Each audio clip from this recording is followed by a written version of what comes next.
Hello, good people on the planet. What you see now is my handy dandy portable, I better stress that word, portable water filtration unit. I just now started with it. And the reason I said portable, because if you've been watching like me many times online, when you see a person make their own personal water filtration center, usually I see a gigantic container in someone's backyard. The reason I wanted to make it a portable, because look, I don't want nothing to happen in society. I don't. But if I have to get up and start running, I want to carry the thing with me. And you see it right here, I got my little water valve right here. And it's working. You see some water came out. And that's what I wanted to show you next. As you can see, inside of it, you will see actual water. There's actual water in there. So it is sturdy. Actual water. So it is sturdy. Before I start putting all the particulars in there, like the cotton balls, the clothes, the sand, the rocks, the charcoal, I want to show you what I use to make this thing. Because at first, I followed somebody on YouTube, but his method didn't work for me. So here are the things you need right here. Here are the tools you're going to need right here. You're going to need a drill that looks like this. The guy on YouTube, when I saw his video, he had some other type of drill. And when I went to Home Depot, the people was telling me the drill that he used is made to cut wood. And I learned it the hard way. But the drill you need to cut through metal is like this. And it makes complete sense. Because here's your tip. Then as you start pushing the drill, it slowly start cutting more and more of the metal. But the only negative about this, because I went to Home Depot yesterday and checked. The range was from $54 to $74. But for the size I need for a hole like this, I just probably had to get the one for $54. But if I did buy it, I'm only using it one time. But I got 2 of these containers, but I just need one. Now I'm going to show you everything that you... And to make sure it was working, as you see right here, I have some tape around it. Right now I'm going to show you what I use to make sure to stop the leaks from you. Because I said I used the wrong drill, so it was leaking. So if yours ever leak, these are the tools, these are the things I use right here to stop it. I use this special tape right here. I guess it's called plumber's tape. But you can use any tape. You can use any duct tape if you want to. The main ingredient is this clear silicone. And I bought this for my fish tank. So I know if I'm using my fish tank, hey, I can use it for me, the human. And that's these 2 things. The special tape and the clear silicone. It was what made it so, as you see right here, what made it so how I was able to stop the leaks.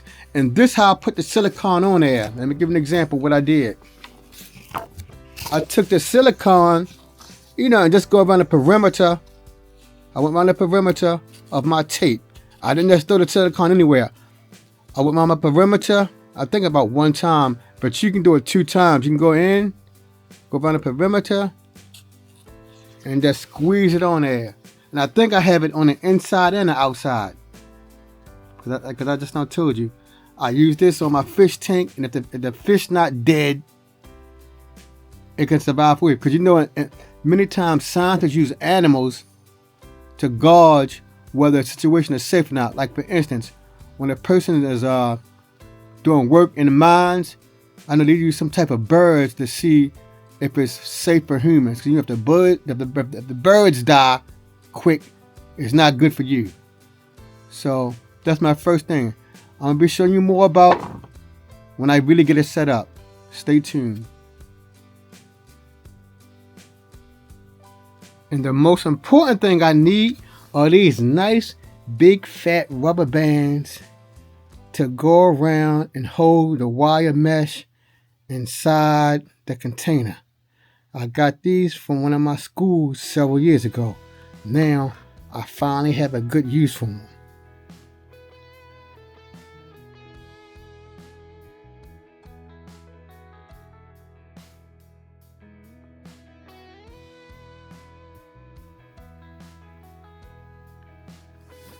I've accomplished the most important step. Most important. Getting the wire mesh on here. And it's nice and sturdy. It seemed like it was divine intervention for me to get these type of rubber bands. Because the rubber bands fit on here nice and snug. I didn't have to wrap it around 2 or 3 times. One pull around here and it's snug on there with a nice tight grip. So now I can begin at other stages very quickly.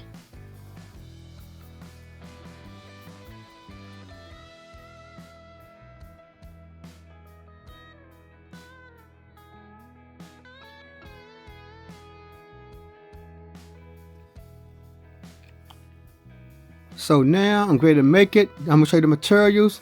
I'm gonna use some cloth to make it for the filtration process. I'm going to use several pieces of charcoal. This is just an example. One knock on the door. I'm gonna have to use 4 or 5. I have my sand. After the sand, I have my bricks right here, and I got these nice little bricks from the nice. Since I have a fish tank, I know what to do. I got it from my local pet shop. And remember, my filtration unit is not big, so I can't use big rocks like you see when people had their large filtration. If you got a large filter, big rocks. Here, I'm gonna use these rocks. And next, I got another layer of rocks, thanks to my local Petco store.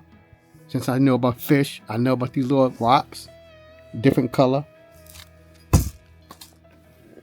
Next, I'm gonna use several layers of cotton balls, as you see right here. Then last, to hold it all together, I'm gonna put this inside the filtration device. You know, the whole all the components together is just basic wire mesh. So I'm gonna assemble it, and we're gonna see how it looks.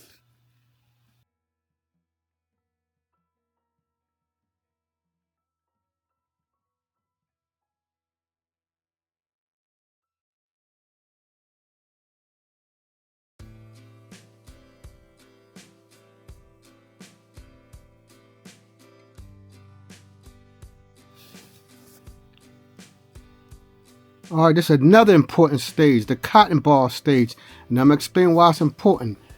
The cotton balls, I made sure, you know, it's easy to put them in the center.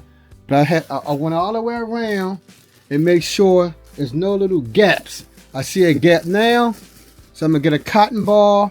The gap is to my left. You're going to see I fill up all the gaps on the perimeter with my cotton balls. Now, if any water does leak through there, you know, a drop of unfiltered water is not going to kill you. You got, you know everything with a chemical, it got to be a certain chemical amount. A drop, while 99% of it's pure and only 1% may not be pure, it ain't going to kill you. But I made sure I tried to the best of my ability to close any gaps. And now I can easily put the sand, the rocks next. That's my next stage, the rocks, which that should be a lot more easier.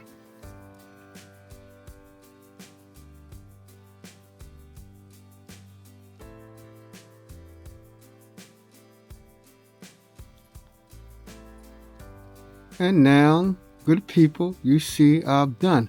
I've made my own portable filtration of water unit. And the thing I like about this, good people, if you did your research online and say, yes, it will filter water, it will make it clear, but there still may be microbes in the water. I don't understand why, because I got sand in there, I got charcoal in there, and I got the cotton. Shouldn't that absorb the microbes? But regardless, the thing I like about having this metal container right here is when you read it online, it will say you should heat it to boiling. This is metal. So I can gleefully heat this metal up to boiling. Unlike the version you see online, most of them is made of plastic. Yes, you can still heat the plastic too, but you gotta make sure the flame is nowhere near the plastic. You know the plastic's going to slightly melt. But with this, it's metal. I can heat it up, not thinking nothing about it. And then I said too, if I'm in a scenario situation where the end of the world here, the society broke down, this is portable. I got my little, I can put a piece of plastic over it, and you know, of course, I'm gonna cut the plastic and make it fit. And I got my second rubber band to go right around it. So it's portable. I've never seen a person make something like this out of metal, and it's portable. And let me go back. My first layer, as you all saw, was the cotton balls. The cotton balls nearly filled up the whole circumference. The whole circumference.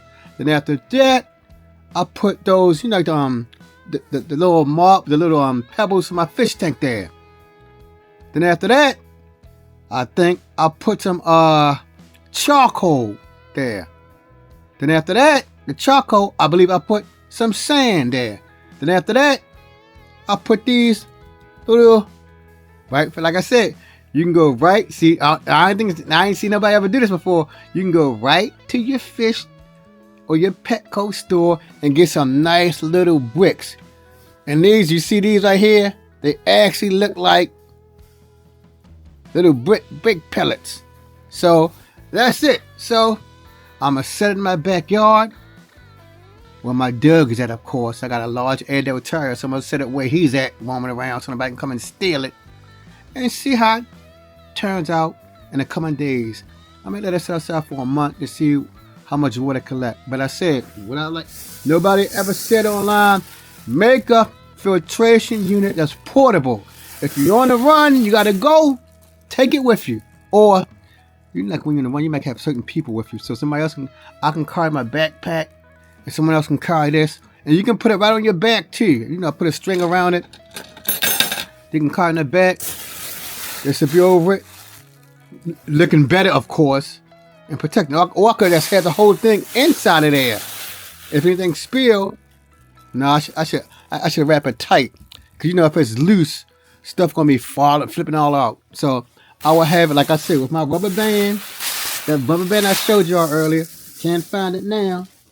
But that will take care of it. So I hope you enjoy this video on making your own portable filtration unit. You can carry it wherever you want to. Ta-ta.